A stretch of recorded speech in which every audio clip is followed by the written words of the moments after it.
श्री पुराण पुरुषोत्तमाय नमः। श्री गणेशाय नमः। श्री शिव महापुराण रुद्र संहिता प्रथम सृष्टि खंड। ऋषियों के प्रश्न के उत्तर में नारद ब्रह्म संवाद की अवतारणा करते हुए सूत जी का उन्हें नारद मोह का प्रसंग सुनाना, काम विजय के गर्व से युक्त हुए नारद का शिव ब्रह्मा तथा विष्णु के पास जाकर अपने तप का प्रभाव बताना, विश्वोद्भव स्थितल यादेशु हेम हेतुमेकम गौरीपतिम विदित तत्व मनन कीर्तनम मायाश्रवम विगत माया चिंत रूपम बोध स्वरूपम मलम ही शिवम नमामि।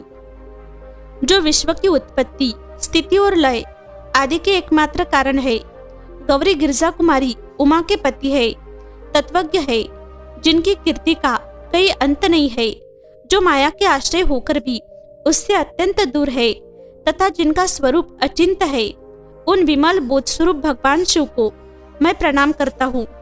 वंदे शिवम तमम प्रकृतेर नांदीम प्रशांतमेकम पुरुषोत्तम ही स्वमायया कृष्टिमिदम ही सृष्टवा नभोवदंतर बहिरास्तितो या।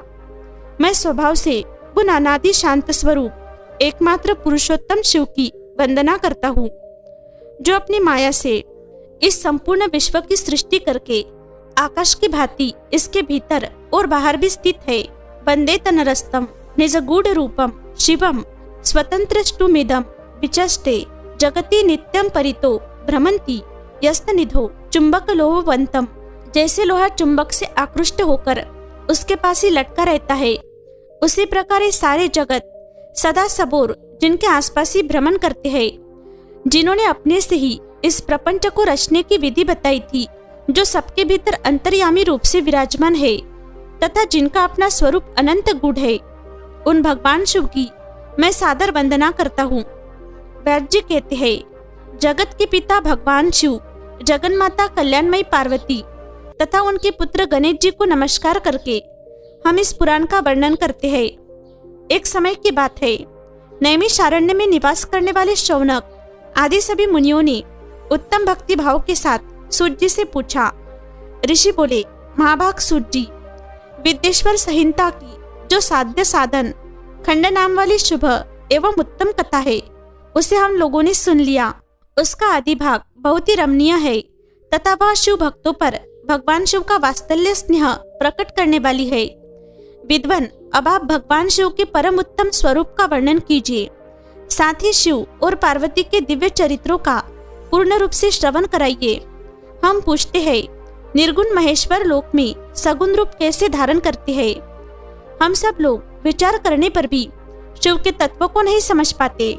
सृष्टि के पहले भगवान शिव किस प्रकार अपने स्वरूप से स्थित होते हैं, फिर सृष्टि के मध्यकाल में वे भगवान किस तरह क्रीड़ा करते हुए सम्यक व्यवहार बर्ताव करते हैं, और सृष्टि कल्प का अंत होने पर वे महेश्वर देव किस रूप में स्थित रहते हैं, लोक कल्याणकारी शंकर कैसे प्रसन्न होते हैं, और प्रसन्न हुए महेश्वर अपने भक्तों तथा दूसरों को कौन सा उत्तम फल प्रदान करते हैं, यह सब हमसे कहिए। हमने सुना है कि भगवान शिव शीघ्र प्रसन्न हो जाते हैं। वे महान दयालु है, इसलिए वे अपने भक्तों का कष्ट नहीं देख सकते। ब्रह्मा, विष्णु और महेश ये तीन देवता शिव के ही अंग से उत्पन्न हुए हैं। उनके प्राकट्य की कथा तथा उनके विशेष चरित्र का वर्णन कीजिए। प्रभु, आप उमा के आविर्भाव और विवाह की भी कथा कहिए, विशेषता उनके गार्हस्थ धर्म का और अन्य लीलाओं का भी वर्णन कीजिए। निष्पाप सूत जी, हमारे प्रश्न के उत्तर में आपको ये सब तथा दूसरी बातें भी अवश्य कहनी चाहिए। सूत जी ने कहा, मुनीश्वरों, आप लोगों ने बड़ी उत्तम बात पूछी है। भगवान सदाशिव की कथा में आप लोगों की जो आंतरिक निष्ठा हुई है, इसके लिए आप धन्यवाद के पात्र है। ब्राह्मणों, भगवान शंकर का गुणानुवाद सात्विक, राजस और तामस तीनों ही प्रकृति के मनुष्यों को सदा आनंद प्राप्त करने वाला है। पशुओं की हिंसा करने वाले निष्ठुर कसाई के सिवा दूसरा कौन पुरुष उस गुणानुवाद को सुनने से उब सकता है? जिनके मन में कोई तृष्णा नहीं है, ऐसे महात्मा पुरुष भगवान शिव के उन गुणों का गान करते हैं, क्योंकि वह गुणावली संसार रूपी रोग की दवा है, मन तथा कानों को प्रिय लगने वाली और संपूर्ण मनोरथों को देने वाली है। ब्राह्मणों, आप लोगों के प्रश्न के अनुसार मैं यथाबुद्धि प्रयत्न पूर्वक शिवलीला का वर्णन करता हूँ। आप आदर पूर्वक सुने। जैसे आप लोग पूछ रहे हैं उसी प्रकार देवर्षि नारद जी ने शिवरूपी भगवान विष्णु से प्रेरित होकर अपने पिता से पूछा था। अपने पुत्र नारद का प्रश्न सुनकर शिवभक्त ब्रह्मा जी का चित्त प्रसन्न हो गया और वे उन मुनि शिरोमणि को हर्ष प्रदान करते हुए प्रेम पूर्वक भगवान शिव के यश का गान करने लगे। एक समय की बात है, मुनि शिरोमणि विप्रवर नारद जी ने, जो ब्रह्मा जी के पुत्र है, विनीत चित्त हो तपस्या में मन लगाया। हिमालय पर्वत में कोई एक गुफा थी जो बड़ी शोभा से संपन्न दिखाई देती थी। उसके निकट देवी नदी गंगा निरंतर वेगपूर्वक बहती थी। वह एक महान दिव्य आश्रम था जो नाना प्रकार की शोभा से सुशोभित था। दिव्यदर्शी नारद जी तपस्या करने के लिए उसी आश्रम में गए। उस गुफा को देखकर मुनिवर नारद जी बड़े प्रसन्न हुए और सुदीर्घ काल तक वह तपस्या करते रहे। उनका अंतकरण शुद्ध था। वे दृढ़ता पूर्वक आसन बांधकर मौन हो प्राणायाम पूर्वक समाधि में स्थित हो गए। ब्राह्मणों, उन्होंने वह समाधि लगाई जिसमें ब्रह्मा का साक्षात्कार करने वाला अहम ब्रह्मास्मि, मैं ब्रह्म हूँ, यह विज्ञान प्रकट होता है। मुनिवर नारद जी जब इस प्रकार तपस्या करने लगे, उस समय यह समाचार पाकर देवराज इंद्र कांप उठे। वे मानसिक तपस्या से विहल हो गए। ये नारद मुनि मेरा राज्य लेना चाहता है।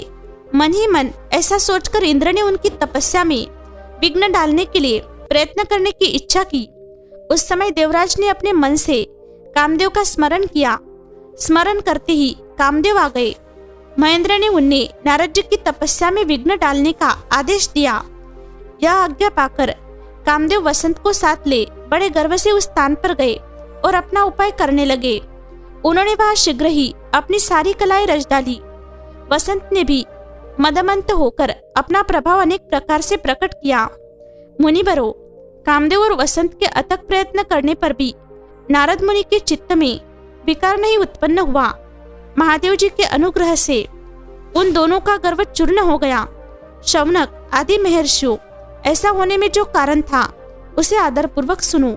महादेव जी की कृपा से ही नारद मुनि पर कामदेव का कोई प्रभाव नहीं पड़ा। पहले उसी आश्रम में कामशत्रु भगवान शिव ने उत्तम तपस्या की थी और वही उन्होंने मुनियों की तपस्या का नाश करने वाले कामदेव को शीघ्र ही भस्म कर डाला था। उस समय रति ने कामदेव को पुनः जीवित करने के लिए देवताओं से प्रार्थना की। तब देवताओं ने समस्त लोगों का कल्याण करने वाले भगवान शंकर से याचना की।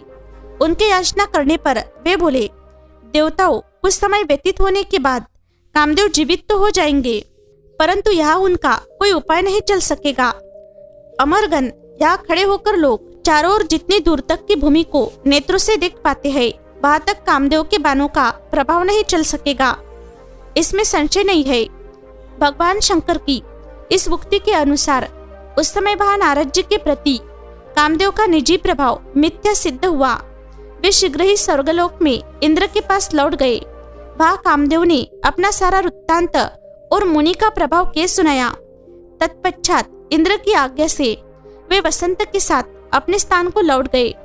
उस समय देवराज इंद्र को बड़ा विस्मय हुआ। उन्होंने नारद जी की भूरी भूरी प्रशंसा की, परंतु शिव की माया से मोहित होने के कारण वे उस पूर्व वृत्तांत को स्मरण न कर सके। वास्तव में इस संसार के भीतर सभी प्राणियों के लिए शंभु की माया को जानना अत्यंत कठिन है। जिसने भगवान शिव के चरणों में अपने आप को समर्पित कर दिया है, उस भक्त को छोड़कर शेष सारा जगत उनकी माया से मोहित हो जाता है।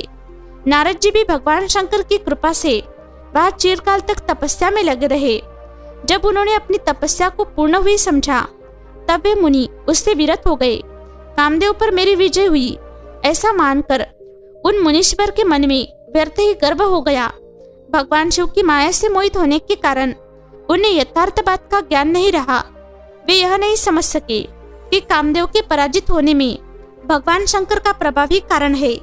उस माया से अत्यंत मोहित हो मुनि शिरोमणि नारद अपना काम विजय संबंधी वृत्तांत बताने के लिए तुरंत ही कैलाश पर्वत पर गए। उस समय वे विजय के मत से उन्मत्त हो रहे थे। वहां रुद्रदेव को नमस्कार करके गर्व से भरे हुए मुनि ने अपने आप को महात्मा मानकर तथा अपने ही प्रभाव से कामदेव पर अपनी विजय हुई समझकर उनसे सारा वृत्तांत के सुनाया। वह सब सुनकर भक्तवत्सल भगवान शंकर ने नारद जी से, जो अपनी शिव की ही माया से मोहित होने के कारण कामविजय के यथार्थ कारणों को नहीं जानते थे और अपने विवेक को भी खो बैठे थे, कहा। रुद्र बोले, तात नारद, तुम बड़े विद्वान हो, धन्यवाद के पात्र हो, परंतु मेरी यह बात ध्यान देकर सुनो। अब से फिर कभी ऐसी बात कहीं भी न कहना, विशेषतः भगवान विष्णु के सामने इसकी चर्चा कदापि न करना। तुमने मुझसे अपना जो वृत्तांत बताया है उसे पूछने पर भी दूसरों के सामने न कहना। यह सिद्धि संबंधी वृत्तांत सर्वथा गुप्त रखने के योग्य है, इसे कभी किसी पर प्रकट नहीं करना चाहिए। तुम मुझे विशेष प्रिय हो, इसलिए अधिक जोर देकर मैं तुम्हें यह शिक्षा देता हूँ और इसे न कहने की आज्ञा देता हूँ, क्योंकि तुम भगवान विष्णु के भक्त हो और उनके भक्त होते हुए ही मेरे अत्यंत अनुगामी हो। इस प्रकार बहुत कुछ कहकर संसार की सृष्टि करने वाले भगवान रुद्र ने नारद जी को शिक्षा दी। अपने वृत्तांत को गुप्त रखने के लिए उन्हें समझाया बुझाया, परंतु वे तो शिव की माया से मोहित थे, इसलिए उन्होंने उनकी दी हुई शिक्षा को अपने लिए हितकार नहीं माना। तदनंतर मुनि शिरोमणि नारद ब्रह्मलोक में गए। वहां ब्रह्मा जी को नमस्कार करके उन्होंने कहा, पिताजी, मैंने अपने तपोबल से कामदेव को जीत लिया है। उनकी यह बात सुनकर ब्रह्मा जी ने भगवान शिव के चरणार बिंदु का चिंतन किया और सारा कारण जानकर अपने पुत्र को यह सब कहने से मना किया, परंतु नारद जी शिव की माया से मोहित थे, अतएव उनके चित्त में मत का अंकुर जम गया था, उनकी बुद्धि मारी गई थी। इसलिए नारद जी अपना सारा वृत्तांत भगवान विष्णु के सामने कहने के लिए वहां से शीघ्र ही विष्णु लोक में गए। नारद मुनि को आते देख विष्णु बड़े आदर से उठे और शीघ्र ही आगे बढ़कर उन्होंने मुनि को हृदय से लगा लिया। मुनि के आगमन का क्या हेतु है, इसका उन्हें पहले से ही पता था। नारद जी को अपने आसन पर बिठाकर भगवान शिव के चरणार बिंदु का चिंतन करके श्री हरि ने उनसे पूछा। भगवान विष्णु बोले, तात, कहाँ से आते हो? यहाँ किस लिए तुम्हारा आगमन हुआ है? मुनि श्रेष्ठ, तुम धन्य हो, तुम्हारे शुभ आगमन से मैं पवित्र हो गया। भगवान विष्णु का यह वचन सुनकर गर्व से भरे हुए नारद मुनि ने मत से मोहित होकर अपना सारा वृत्तांत बड़े अभिमान के साथ कह सुनाया। नारद मुनि का वह अहंकार युक्त वचन सुनकर मन ही मन भगवान विष्णु ने उनके काम विजय के यथार्थ कारणों को पूर्ण रूप से जान लिया। तत्पश्चात श्री विष्णु बोले, मुनिश्रेष्ठ, तुम धन्य हो, तपस्या के तो भंडारी हो, तुम्हारा हृदय भी बड़ा उदार है। मुनि, जिसके भीतर भक्ति, ज्ञान और वैराग्य नहीं होते, उसी के मन में समस्त दुखों को देने वाले काम, मोह आदि विकार शीघ्र उत्पन्न होते हैं। तुम तो नैष्ठिक ब्रह्मचारी हो और सदा ज्ञान वैराग्य से युक्त रहते हो, फिर तुम में काम विकार कैसे आ सकता है? तुम तो जन्म से ही निर्विकार तथा शुद्ध बुद्धि वाले हो। श्री हरि की कही हुई ऐसी बहुत सी बातें सुनकर मुनि शिरोमणि नारद जोर जोर से हंसने लगे और मन ही मन भगवान को प्रणाम करके इस प्रकार बोले।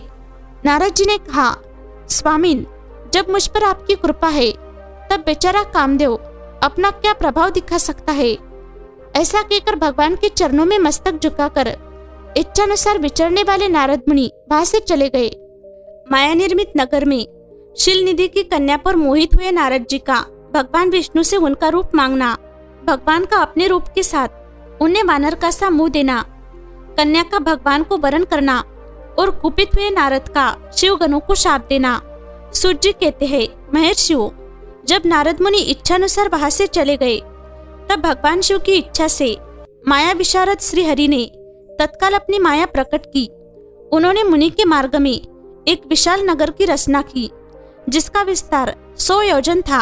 वह अद्भुत नगर बड़ा ही मनोहर था।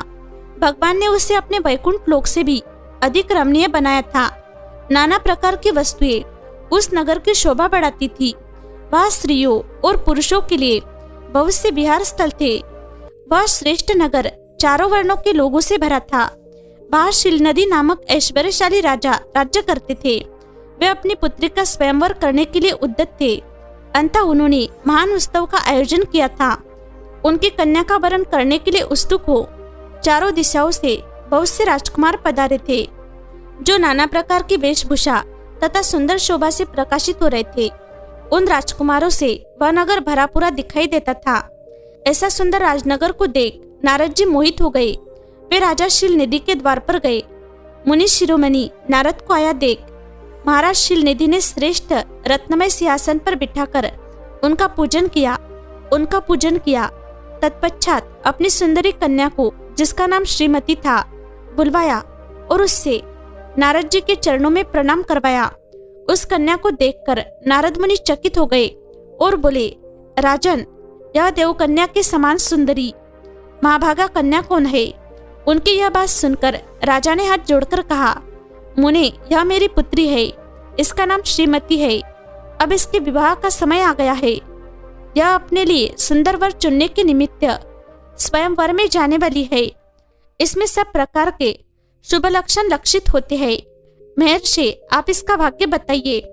राजा के इस प्रकार पूछने पर काम से विहल हुए मुनिश्रेष्ठ नारद उस कन्या को प्राप्त करने की इच्छा मन में लिए राजा को संबोधित करके इस प्रकार बोले, भूपाल, आपकी यह पुत्री समस्त शुभ लक्षणों से संपन्न है, परम सौभाग्यवती है।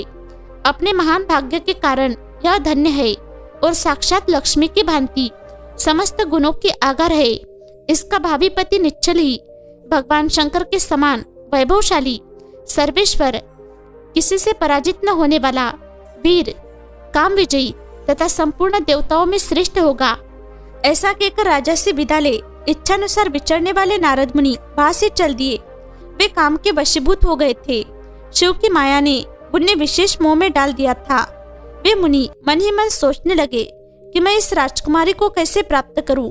स्वयंवर में आए हुए नरेशों में से सबको छोड़कर यह एकमात्र मेरा ही वरण करे, यह कैसे संभव हो सकता है? समस्त नारियों को सौंदर्य सर्वथा प्रिय होता है। सौंदर्य को देखकर ही वह प्रसन्नता पूर्वक मेरे अधीन हो सकती है, इसमें संशय नहीं है। ऐसा विचार कर काम से विहल हुए मुनिवर नारद भगवान विष्णु का रूप धारण करने के लिए तत्काल उनके लोक में जा पहुंचे। वह भगवान विष्णु को प्रणाम करके वे इस प्रकार बोले, भगवान, मैं एकांत में आपसे अपना सारा वृत्तांत कहूंगा। तब बहुत अच्छा कहकर लक्ष्मीपति श्रीहरि नारद जी के साथ एकांत में जा बैठे और बोले, मुने, अब आप अपनी बात कहिए। तब नारद जी ने कहा, भगवान, आपके भक्त जो राजा शीलनिधि है, वे सदा धर्म पालन में तत्पर रहते हैं। उनकी एक विशाल लोचना कन्या है जो बहुत ही सुंदरी है। उसका नाम श्रीमती है। वह विश्व मोहिनी के रूप में विख्यात है और तीनों लोकों में सबसे अधिक सुंदरी है। प्रभु, आज मैं शीघ्र ही उस कन्या से विवाह करना चाहता हूँ। राजा शीलनिधि ने अपनी पुत्री की इच्छा से स्वयंवर रचाया है, इसलिए चारों दिशाओं से वहाँ सहस्त्र राजकुमार पधारे हैं। नाथ, मैं आपका प्रिय सेवक हूँ। अंत आप मुझे अपना स्वरूप दे दीजिए, जिससे राजकुमारी श्रीमती निश्चय ही मुझे वर ले।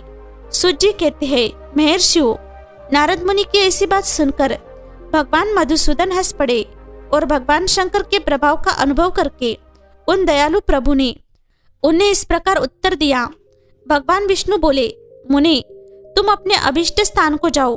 मैं उसी तरह तुम्हारा हित साधन करूंगा, जैसे श्रेष्ठ वैद्य अत्यंत पीड़ित रोगी का करता है, क्योंकि तुम मुझे विशेष प्रिय हो। ऐसा कहकर भगवान विष्णु ने नारद मुनि को मुख तो वानर का दे दिया और शेष अंगों में अपने जैसा स्वरूप देकर वे वहां से अंतर्ध्यान हो गए। भगवान की पूर्वोक्त बात सुनकर और उनका मनोहर रूप प्राप्त हो गया समझकर नारद मुनि को बड़ा हर्ष हुआ। वे अपने को कृतकृत्य मानने लगे। भगवान ने क्या प्रयत्न किया है, इसको वे समझ न सके। तदनंतर मुनिश्रेष्ठ नारद शीघ्र ही उस स्थान पर जा पहुंचे जहाँ राजा शीलनिधि ने राजकुमारों से भरी हुई स्वयंवर सभा का आयोजन किया था। विप्रवरों, राजपुत्रों से घिरी हुई वह दिव्य स्वयंवर सभा दूसरी इंद्र सभा के समान अत्यंत शोभा पा रही थी। नारद जी उस राजसभा में जा बैठे और वहां बैठकर प्रसन्न मन से बार बार यही सोचने लगे कि मैं भगवान विष्णु के समान रूप धारण किए हुए हूँ। अंततः वह राजकुमारी अवश्य मेरा ही वरण करेगी, दूसरे का नहीं। मुनिश्रेष्ठ नारद को यह ज्ञात नहीं था कि मेरा मुंह कितना कुरूप है। उस सभा में बैठे हुए सब मनुष्यों ने मुनि को उनके पूर्व रूप में ही देखा। राजकुमार आदि कोई भी उनके रूप परिवर्तन के रहस्य को न जान सके। वहां नारद जी की रक्षा के लिए भगवान रुद्र के 2 पार्षद आए थे, जो ब्राह्मण का रूप धारण करके गूढ़ भाव से वहां बैठे थे। वे ही नारद जी के रूप परिवर्तन के उत्तम भेद को जानते थे। मुनि को कामावेश से मूढ़ हुआ जान वे दोनों पार्षद उनके निकट गए और आपस में बातचीत करते हुए उनकी हंसी उड़ाने लगे। परंतु मुनि तो काम से विहल हो रहे थे। अंततः उन्होंने उनकी यथार्थ बात भी अनसुनी कर दी। वे मोहित हो श्रीमती को प्राप्त करने की इच्छा से उसके आगमन की प्रतीक्षा करने लगे। इसी बीच में वह सुंदरी राजकन्या स्त्रियों से घिरी हुई अंतःपुर से वहां आई। उसने अपने हाथों में सोने की एक सुंदर माला ले रखी थी। वह शुभ लक्षणा राजकुमारी स्वयंवर के मध्य भाग में लक्ष्मी के समान खड़ी हुई अपूर्व शोभा पा रही थी। उत्तम व्रत का पालन करने वाली वह भूप कन्या माला हाथ में लेकर अपने मन के अनुरूप वर का अन्वेषण करती हुई सारी सभा में भ्रमण करने लगी। नारद मुनि का भगवान विष्णु के समान शरीर और वानर जैसा मुंह देखकर वह कुपित हो गई और उनकी ओर से दृष्टि हटाकर प्रसन्न मन से दूसरी ओर चली गई। स्वयंवर सभा में अपने मनोवंचित वर को न देखकर वह भयभीत हो गई। राजकुमारी उस सभा के भीतर चुपचाप खड़ी रह गई। उसने किसी के गले में जयमाला नहीं डाली। इतने में ही राजा के समान वेशभूषा धारण किए भगवान विष्णु वहां पहुंचे। किन्हीं दूसरे लोगों ने उनको वहां नहीं देखा, केवल उस कन्या की ही दृष्टि उन पर पड़ी। भगवान को देखते ही उस परम सुंदरी राजकुमारी का मुख प्रसन्नता से खिल उठा। उसने तत्काल ही उनके कंठ में वह माला पहना दी। राजा का रूप धारण करने वाले भगवान विष्णु उस राजकुमारी को साथ लेकर तुरंत अदृश्य हो गए और अपने धाम में जा पहुंचे। इधर सब राजकुमार श्रीमती की ओर से निराश हो गए। नारद मुनि तो काम वेदना से आतुर हो रहे थे, इसलिए वे अत्यंत निहल हो उठे। तब वे दोनों विप्र रूपधारी ज्ञान विरासत रुद्रगण काम विहल नारद जी से उसी क्षण बोले। रुद्रगणों ने कहा, हे नारद, हे मुनि, तुम व्यर्थ ही काम से मोहित हो रहे हो और सौंदर्य के बल से राजकुमारी को पाना चाहते हो। अपना वानर के समान घृणित मुंह तो देख लो। सूर्य कहते हैं, महर्षियों, उन रुद्रगणों का यह वचन सुनकर नारद जी को बड़ा विस्मय हुआ। वे शिव की माया से मोहित थे। उन्होंने दर्पण में अपना मुंह देखा। वानर के समान अपना मुंह देख वे तुरंत ही क्रोध से जल उठे और माया से मोहित होने के कारण उन दोनों शिवगणों को वह शाप देते हुए बोले, अरे, तुम दोनों ने मुझ ब्राह्मण का उपहास किया है। अंततः तुम ब्राह्मण के वीर्य से उत्पन्न राक्षस हो जाओ। ब्राह्मण की संतान होने पर भी तुम्हारे आकार राक्षस के समान ही होंगे। इस प्रकार अपने लिए शाप सुनकर वे दोनों ज्ञान शिरोमणि शिवगण मुनि को मोहित जानकर कुछ नहीं बोले। ब्राह्मणों, वे सदा सब घटनाओं में भगवान शिव की इच्छा मानते थे। अंततः उदासीन भाव से अपने स्थान को चले गए और भगवान शिव की स्तुति करने लगे। नारद जी का भगवान विष्णु को क्रोधपूर्वक फटकारना और शाप देना, फिर माया के दूर हो जाने पर पश्चाताप पूर्वक भगवान के चरणों में गिरना और शुद्धि का उपाय पूछना तथा भगवान विष्णु का उन्हें समझा बुझाकर शिव का महात्मा जानने के लिए ब्रह्मा जी के पास जाने का आदेश और शिव के भजन का उपदेश देना। सूर्य जी कहते हैं, महर्षियों, माया मोहित नारद मुनि उन दोनों शिवगणों को यथोचित शाप देकर भी भगवान शिव की इच्छा बस मोह निद्रा से जाग न सके। वे भगवान विष्णु के किए हुए कपट को याद करके मन में दुस्सह क्रोध लिए विष्णु लोक को गए और समिधा पाकर प्रज्वलित हुए अग्निदेव की भांति क्रोध से जलते हुए बोले। उनका ज्ञान नष्ट हो गया था, इसलिए वे दुर्वचन पूर्ण व्यंग सुनाने लगे। नारद जी ने कहा, हरे, तुम बड़े दुष्ट हो, कपटी हो और समस्त विश्व को मुंह में डाल रहते हो। दूसरों का उत्साह या उत्कर्ष तुमसे सहा नहीं जाता। तुम माया भी हो। तुम्हारा अंतकरण मलिन है। पूर्व काल ने तुमने ही मोहिनी रूप धारण करके कपट किया। असुरों को वारुणी मदिरा पिलाई, उन्हें अमृत नहीं पीने दिया। छल कपट में ही अनुराग रखने वाले हरे, यदि महेश्वर रुद्र दया करके विष न पी लेते तो तुम्हारी सारी माया उसी दिन समाप्त हो जाती। विष्णुदेव कपटपूर्ण चाल तुम्हें अधिक प्रिय है। तुम्हारा स्वभाव अच्छा नहीं है, तो भी भगवान शंकर ने तुम्हें स्वतंत्र बना दिया है। तुम्हारी इस चाल ढाल को समझकर अब वे भगवान शिव भी पश्चाताप करते होंगे। अपनी वाणी रूप वेद की प्रामाणिकता स्थापित करने वाले महादेव जी ने ब्राह्मण को सर्वोपरि बताया है। अरे इस बात को जानकर आज मैं बलपूर्वक तुम्हें ऐसी सीख दूंगा जिससे तुम फिर कभी कहीं भी ऐसा कर्म नहीं कर सकोगे।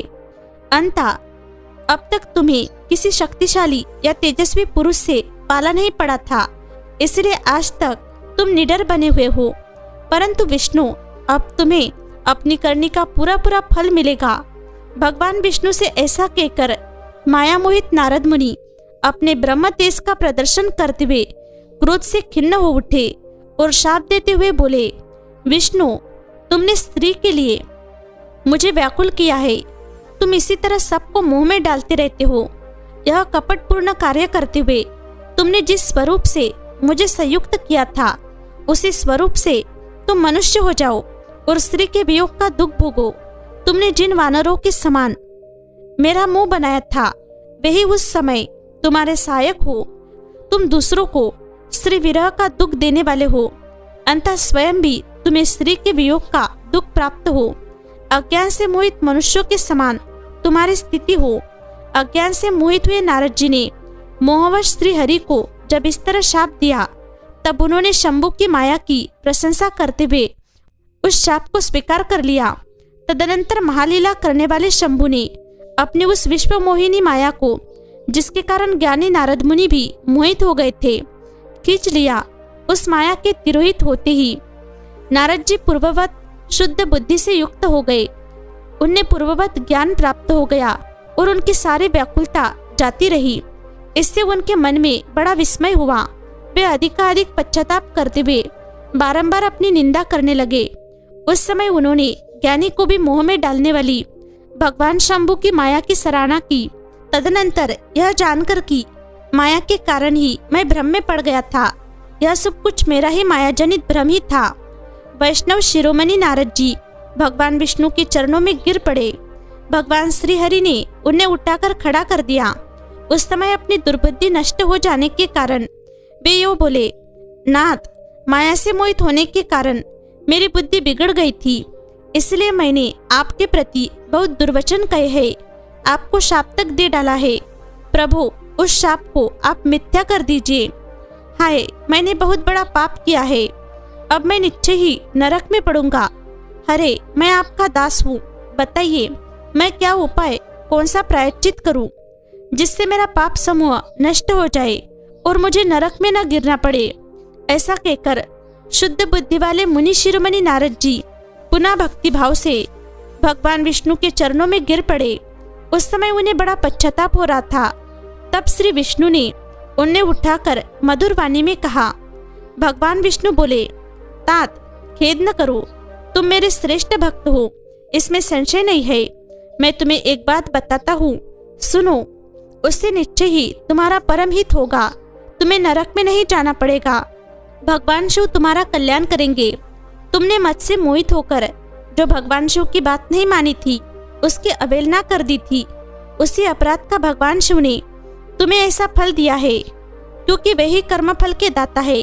तुम अपने मन में यह दृढ़ निश्चय कर लो कि भगवान शिव की इच्छा से ही सब कुछ हुआ है। सबके स्वामी परमेश्वर शंकर ही गर्व को दूर करने वाले हैं। वे ही परब्रह्म परमात्मा है। उन्हीं का सच्चिदानंद रूप से बोध होता है। वे निर्गुण और निर्विकार है।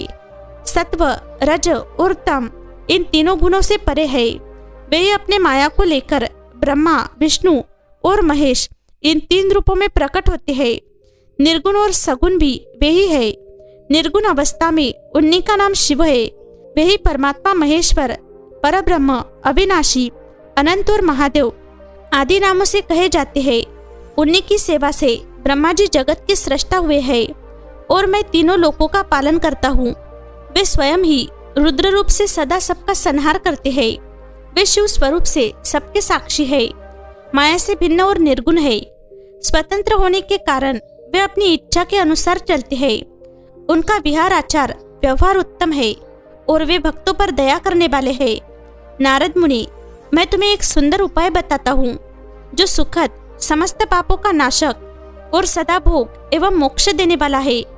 तुम उसे सुनो। अपने सारे संशयों को त्याग कर तुम भगवान शंकर के सुयश का गान करो और सदा अनन्य भाव से शिव के शतनाम स्तोत्र का पाठ करो। मुने, तुम निरंतर उन्हीं की उपासना और उन्हीं का भजन करो।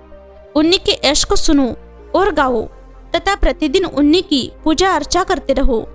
नारद, जो शरीर, मन और वाणी द्वारा भगवान शंकर की उपासना करता है उसे पंडित या ज्ञानी जानना चाहिए।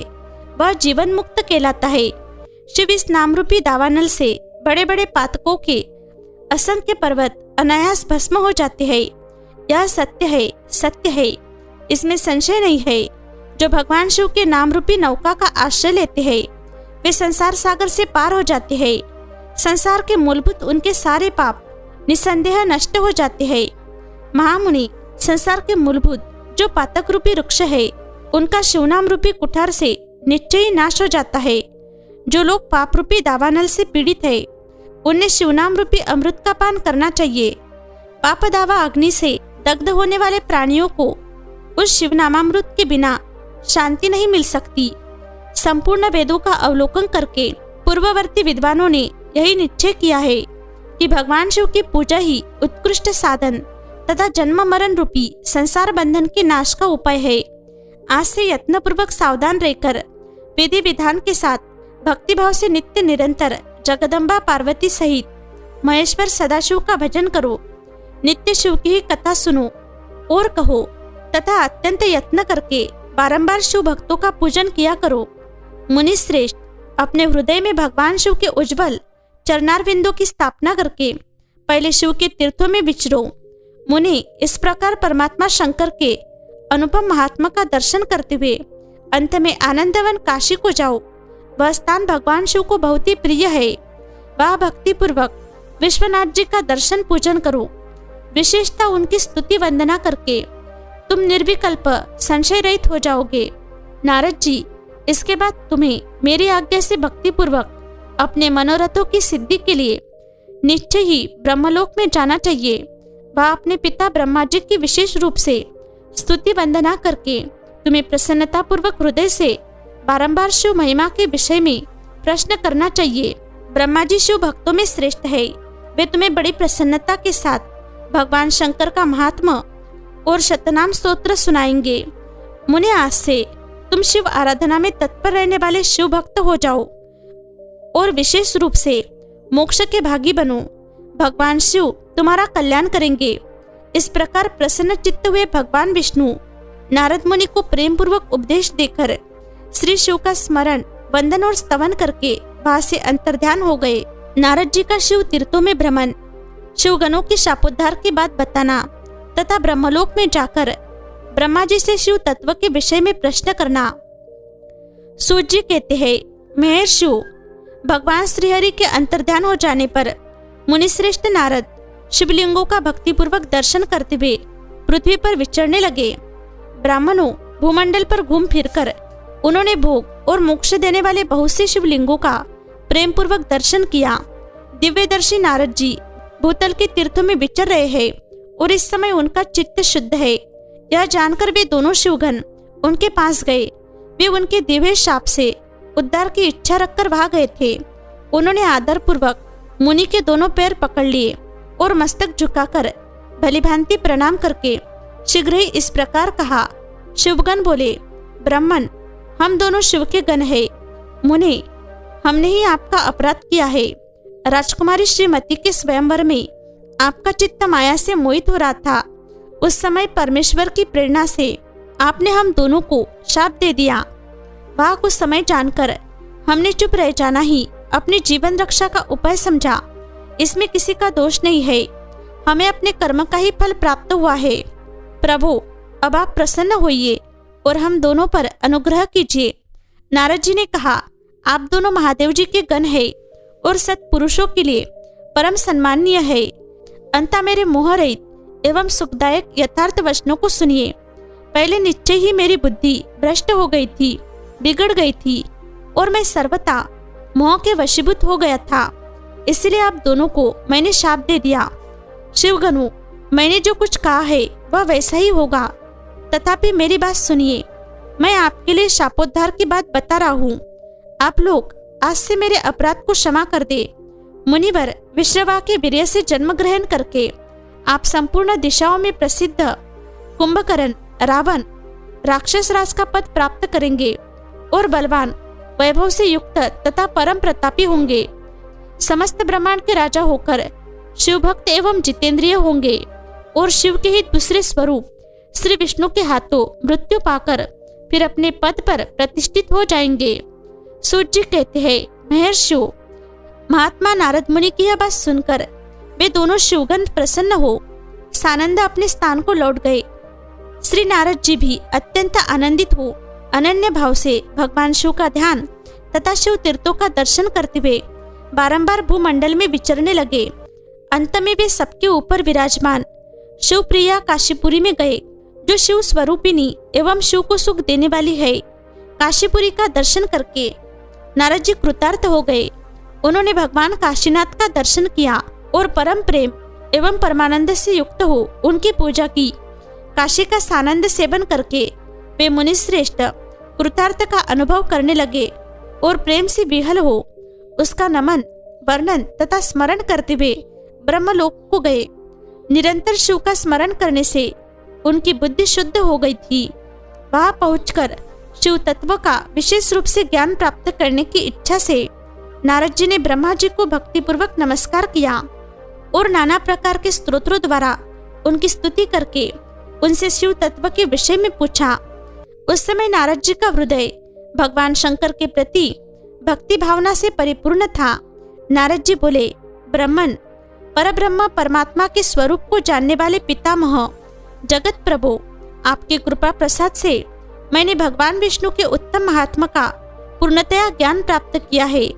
भक्ति पूर्वक ज्ञान मार्ग अत्यंत दुस्तर, तपो मार्ग, दान मार्ग तथा तीर्थ मार्ग का भी वर्णन सुना है, परंतु शिव तत्व का ज्ञान मुझे अभी तक नहीं हुआ है।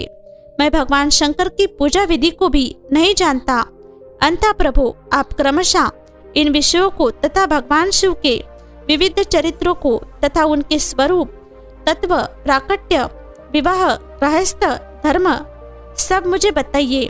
निष्पाप पितामह, ये सब बातें तथा और भी जो आवश्यक बातें हो उन सब का आपको वर्णन करना चाहिए। प्रजानाथ शिव और शिवा के आविर्भाव एवं विवाह का प्रसंग विशेष रूप से कहिए तथा कार्तिकेय जन्म की कथा भी मुझे सुनाइए। प्रभु, पहले बहुत लोगों से मैंने ये बातें सुनी है, किंतु तृप्त नहीं हो सका हूँ, इसलिए आपकी शरण में आया हूँ। आप मुझ पर कृपा कीजिए। अपने पुत्र नारद की यह बात सुनकर लोक पितामह ब्रह्मा वह इस प्रकार बोले, महाप्रलय काल में केवल सद्ब्रह्म सत्ता का प्रतिपादन, उस निर्गुण निराकार ब्रह्म से ईश्वर मूर्ति सदाशिव का प्राकट्य, सदाशिव द्वारा स्वरूप भूता शक्ति अंबिका का प्रकटीकरण, उन दोनों के द्वारा उत्तम क्षेत्र काशी या आनंद वन का प्रादुर्भाव, शिव के वामांग से परम पुरुष विष्णु का आविर्भाव तथा उनके सकार से प्राकृत तत्वों की क्रमशः उत्पत्ति का वर्णन। ब्रह्मा जी ने कहा, ब्रह्मन देव शिरोमणि, तुम सदा समस्त जगत के उपकार में ही लगे रहते हो। तुमने लोगों के हित की कामना से यह बहुत उत्तम बात पूछी है, जिसके सुनने से संपूर्ण लोगों के समस्त पापों का क्षय हो जाता है। उस अनामय शिव तत्व का मैं तुमसे वर्णन करता हूँ। शिव तत्व का स्वरूप बड़ा ही उत्कृष्ट और अद्भुत है। जिस समय समस्त चराचर जगत नष्ट हो गया था, सर्वत्र केवल अंधकार ही अंधकार था। न सूर्य दिखाई देते थे, न चंद्रमा, अन्य ग्रह और नक्षत्रों का भी पता नहीं था। न दिन होता था न रात। अग्नि, पृथ्वी, वायु और जल की भी सत्ता नहीं थी। प्रधान तत्व अव्याकृत प्रकृति से रहित सूना आकाश मात्र शेष था। दूसरे किसी तेज की उपलब्धि नहीं होती थी। अदृष्ट आदि का भी अस्तित्व नहीं था। शब्द और स्पर्श भी साथ छोड़ चुके थे। गंध और रूप की भी अभिव्यक्ति नहीं होती थी। रस का भी अभाव हो गया था। दिशाओं का भी भान नहीं होता था। इस प्रकार सबोर निरंतर सूचिभेद घोर अंधकार फैला हुआ था।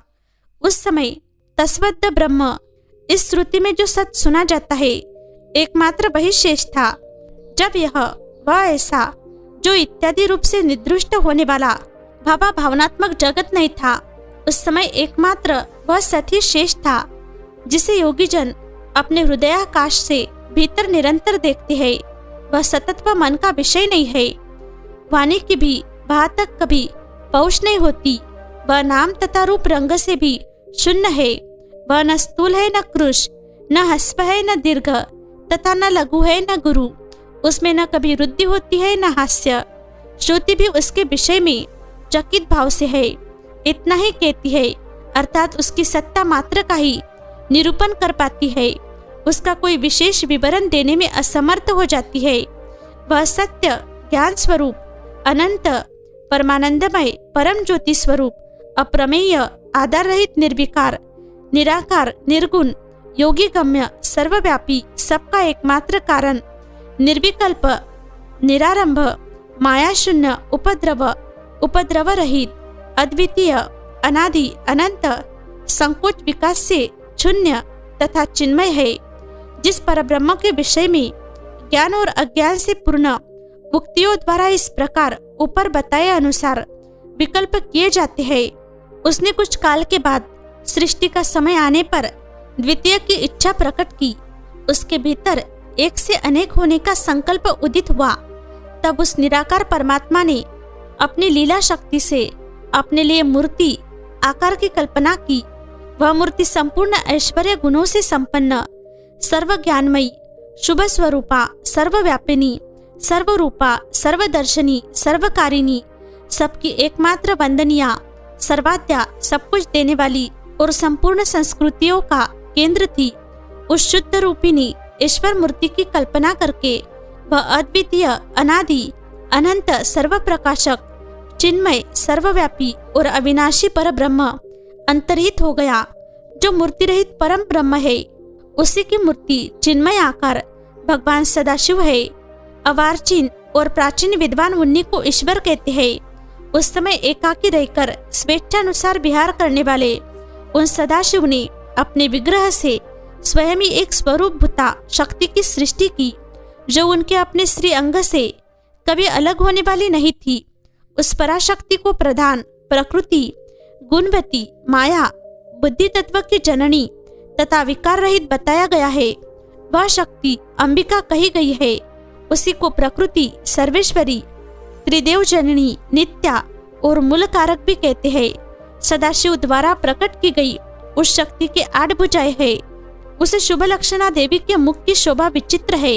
वह अकेले ही अपने मुखमंडल में सदा एक सहस्त्र चंद्रमाओं की कांति धारण करती है। नाना प्रकार के आभूषण उसके श्री अंगों की शोभा बढ़ाते हैं। वह देवी नाना प्रकार की गतियों से संपन्न है और अनेक प्रकार के अस्त्र शस्त्र धारण करती है। उसके खुले हुए नेत्र खिले हुए कमल के समान जान पड़ते हैं। वह अचिंत्य तेज से जगमगाती है। वह सबकी योनि है और सदा उद्यमशील रहती है। एकाकिनी होने पर भी वह माया संयोगवशात अनेक हो जाती है। वे जो सदाशिव है, उन्हें परम पुरुष ईश्वर, शिव, शंभु और महेश्वर कहते हैं। वे अपने मस्तक पर आकाश गंगा को धारण करते हैं। उनके भाल देश में चंद्रमा शोभा पाती है। उनके 5 मुख है और प्रत्येक मुख में 3-3 नेत्र है। उनका चित्त सदा प्रसन्न रहता है। वे 10 भुजाओं से युक्त और त्रिशूलधारी है। उनके श्री अंगों की प्रभा कर्पूर के समान श्वेत गौर है। वे अपने सारे अंगों में भस्म रमाए रहते हैं। उन काल रूपी ब्रह्म ने एक ही समय शक्ति के नाथ शिवलोक नामक क्षेत्र का निर्माण किया था। उस उत्तम क्षेत्र को ही काशी कहते हैं। वह परम निर्वाण या मोक्ष का स्थान है, जो सबके ऊपर विराजमान है। वे प्रिया प्रियतम रूप शक्ति और शिव, जो परमानंद स्वरूप है, उस मनोरम क्षेत्र में नित्य निवास करते हैं। काशीपुरी परमानंद रूपिणी है। मुनि, शिव और शिवा ने प्रलय काल में भी कभी उस क्षेत्र को अपने सानिध्य से मुक्त नहीं किया है। इसलिए विद्वान पुरुष उसे अविमुक्त क्षेत्र के नाम से भी जानते हैं। वह क्षेत्र आनंद का हेतु है। इसलिए पिनाकधारी शिव ने पहले उसका नाम आनंदवन रखा था। उसके बाद वह अविमुक्त के नाम से प्रसिद्ध हुआ।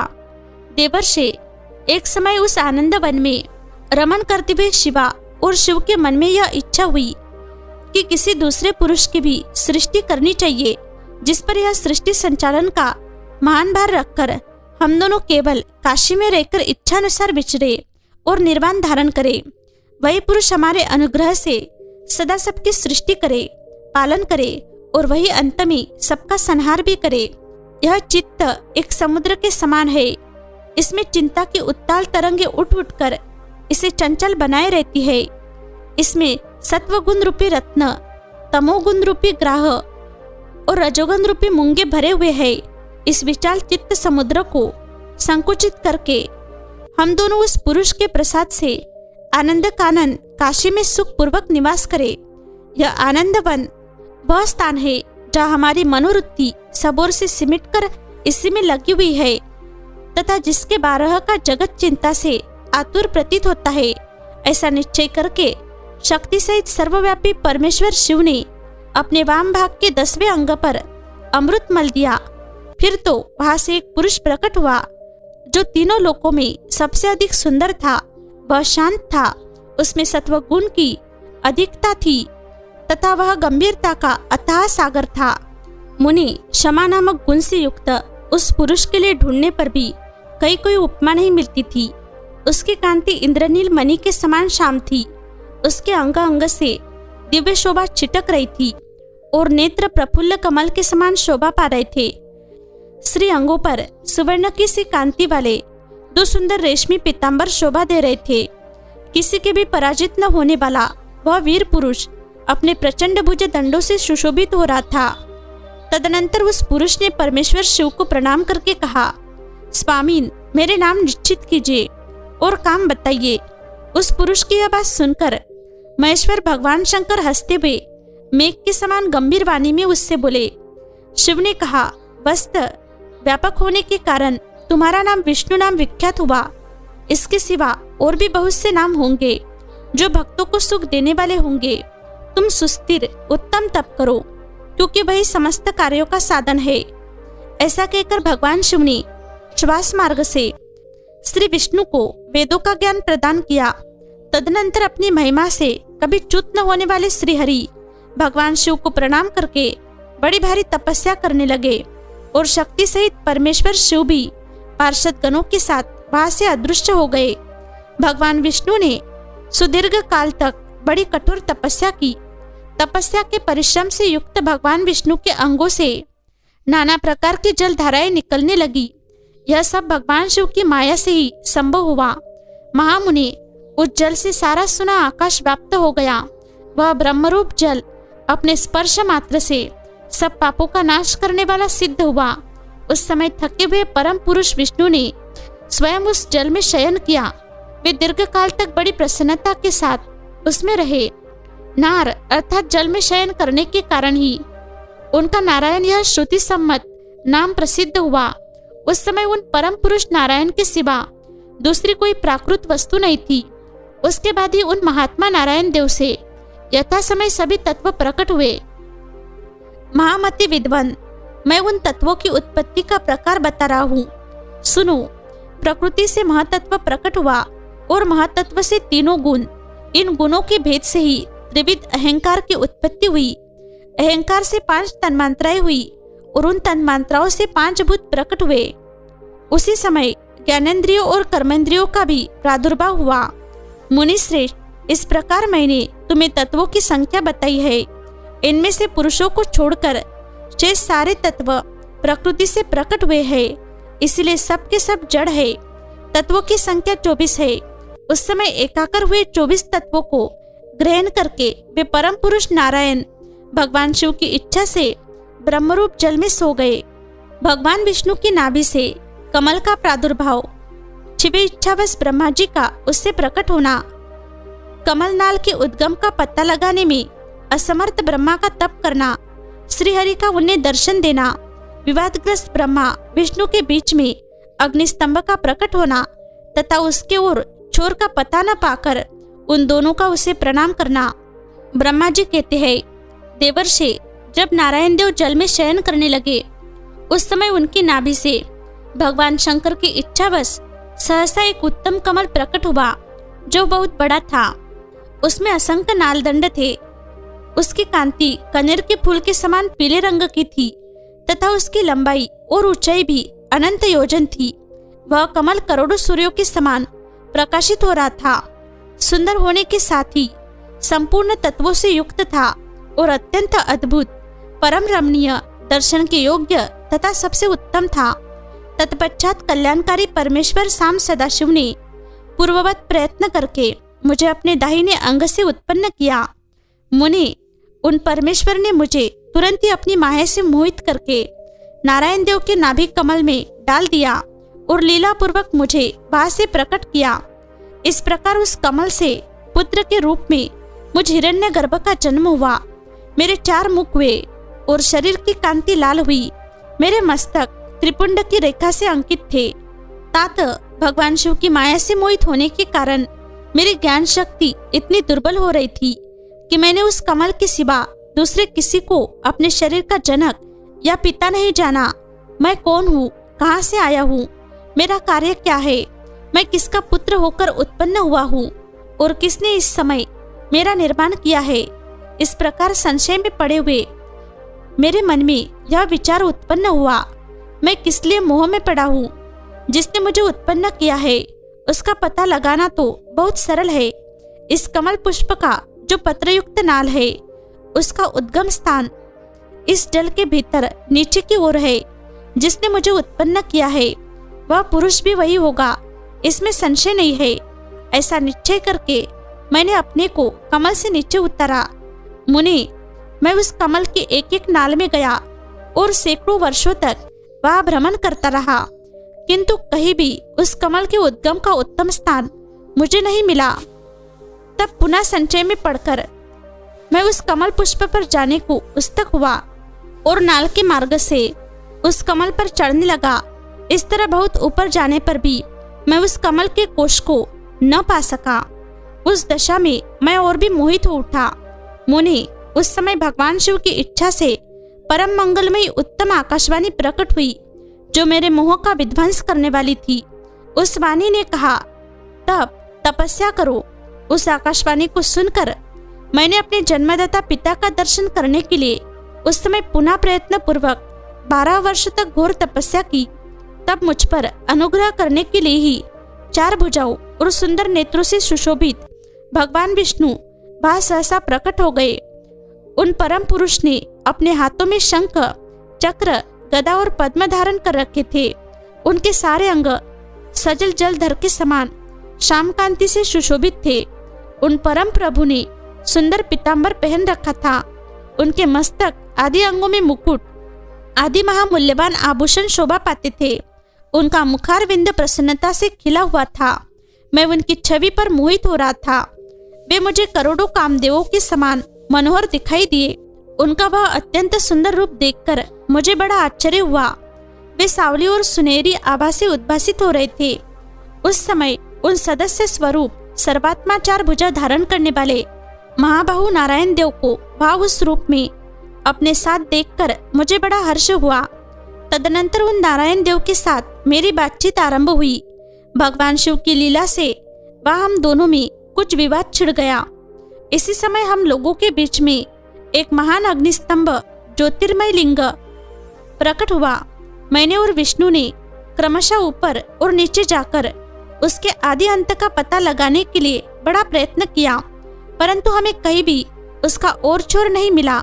मैं थककर ऊपर से नीचे लौट आया और भगवान विष्णु भी उसी तरह नीचे से ऊपर आकर मुझसे मिले।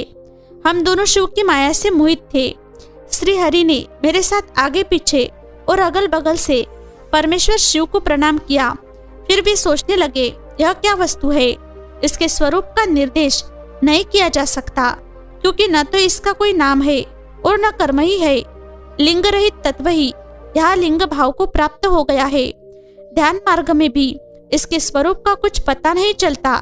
इसके बाद मैं और श्रीहरि दोनों ने अपने चित्त को स्वस्थ करके उस अग्निस्तंभ को प्रणाम करना आरंभ किया। हम दोनों बोले, महाप्रभु, हम आपके स्वरूप को नहीं जानते। आप जो कोई भी क्यों न हो, आपको हमारा नमस्कार है।